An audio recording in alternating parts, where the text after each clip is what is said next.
En attendant, ceux qui vous disent « si on quitte l'euro, ce sera l'apocalypse », je vous conseille de leur répondre « et si on y reste ?»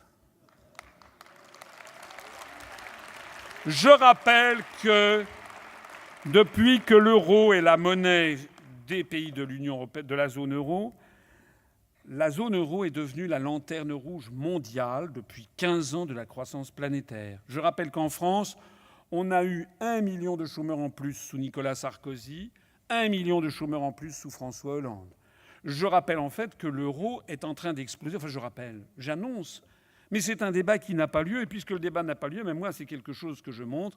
C'est ça, la véritable apocalypse qui est en train d'arriver. C'est quoi ce tableau ? Ah, c'est vrai, je reconnais. On me dit, vous comprenez, c'est un peu compliqué ce que vous dites. Vous devriez faire des choses plus simples. Vous devriez dire quelque chose comme « Pensez printemps, les amis ». Ben moi, je ne veux pas. Il y a un truc à quoi je me suis toujours refusé depuis que je suis jeune. D'abord parce que quand j'étais petit, j'aimais bien les gens qui s'adressaient à moi en adulte. J'ai toujours eu horreur des gens qui me prenaient pour un imbécile. Eh bien moi, j'ai horreur de prendre les gens pour des imbéciles.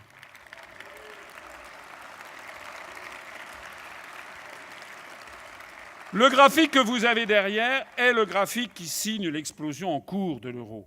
En fait, c'est le solde des paiements courants entre les pays de l'eurozone, des pays de la zone euro, depuis le début, depuis 2001. Vous voyez que les soldes sont à peu près équivalents à zéro, quelques centaines de millions d'euros près, entre tous les pays de la zone euro, de 2001 jusqu'à 2006-2007. Et à partir de 2006-2007, notamment avec l'arrivée de la crise des subprimes, on voit apparaître des différentiels, des soldes très négatifs pour certains États, extrêmement positifs pour un État. Un État dont vous voyez la courbe, c'est celle qui est en haut.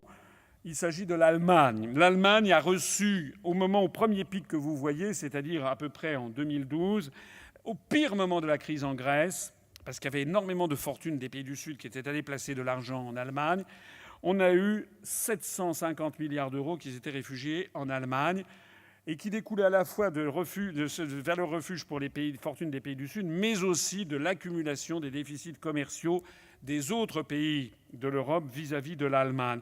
Vous voyez que ces 750 milliards d'euros sont retombés à peu près à 480 milliards d'euros aux alentours de 2014. Ça a été les efforts énormes consacrés par ce qu'on appelle la Troïka, le Fonds monétaire international, la Banque centrale européenne, la Commission européenne, avec des banques qui ont été sommées de lâcher plus de 100 milliards d'euros de créances sur la Grèce, etc., etc.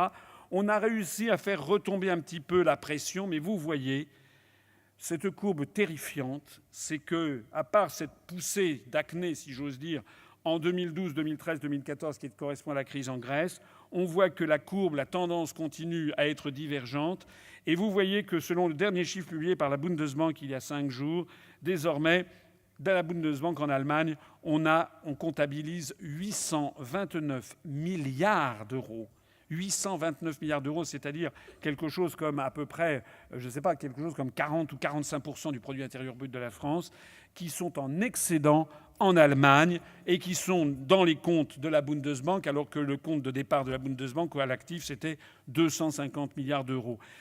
Ces 829 milliards d'euros proviennent de l'accumulation des excédents commerciaux de l'Allemagne par rapport aux pays du sud de l'Europe, d'une part, et d'autre part, des placements financiers des grandes fortunes des pays du Sud qui vont se placer en Allemagne, parce que tout le monde sait que lorsque l'euro va exploser, si vous avez votre compte dans une banque commerciale en Allemagne, ce sont des créances sur la Bundesbank, ça deviendra des nouveaux Deutschmark qui prendront à peu près 15 à 20% de plus par rapport au dollar, alors que si vous avez des comptes en Italie, ça deviendra des lires, c'est une créance sur la Banque d'Italie qui perdront peut-être 20 ou 25% par rapport au dollar.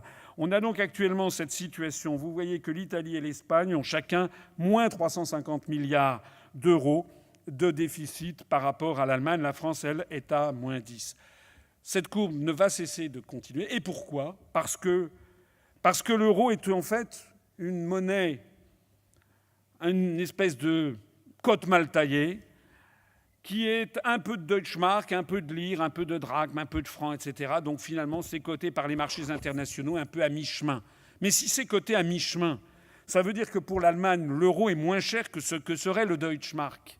si on était resté avec des monnaies nationales différentes. Et donc ça veut dire que la compétitivité de l'économie allemande, qui ne cesse de s'accroître plus que celle des pays du Sud, en fait bénéficie d'un atout extraordinaire, c'est une monnaie sous-évaluée parce qu'elle est plombée par les pays du Sud. Et donc l'Allemagne a une monnaie sous-évaluée, ce qui lui permet de dégager des excédents commerciaux énormes, 245 milliards d'euros l'année dernière, supérieurs à ceux de la Chine. Les excédents commerciaux de l'Allemagne sont devenus les premiers du monde.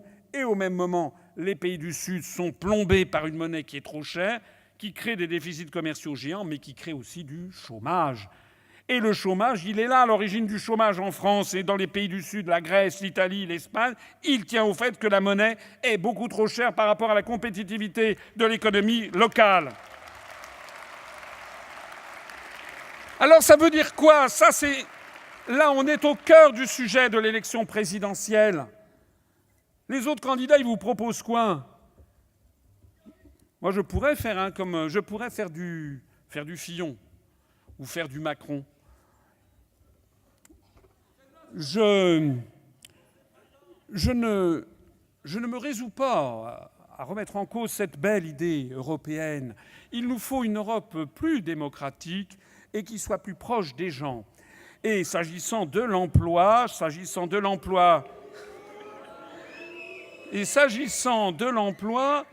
eh bien, j'ai prévu de créer des emplois grâce à un nouveau contrat qui s'appellera le contrat Jeune Emploi XXIe siècle, qui permettra de mettre mieux en... Vous connaissez ce discours ?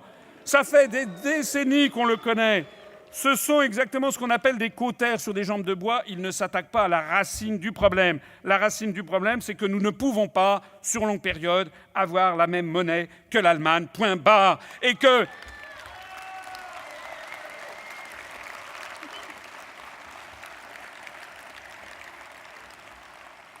Alors ils font comment en fait ? En fait, les autres ne savent pas comment sortir. En fait, il ne faut surtout pas que le débat ait lieu. Dans le journal Le Figaro d'aujourd'hui, je suis venu avec vous pour vous le montrer, vous avez Madame Christine Lagarde, qui est la patronne du FMI.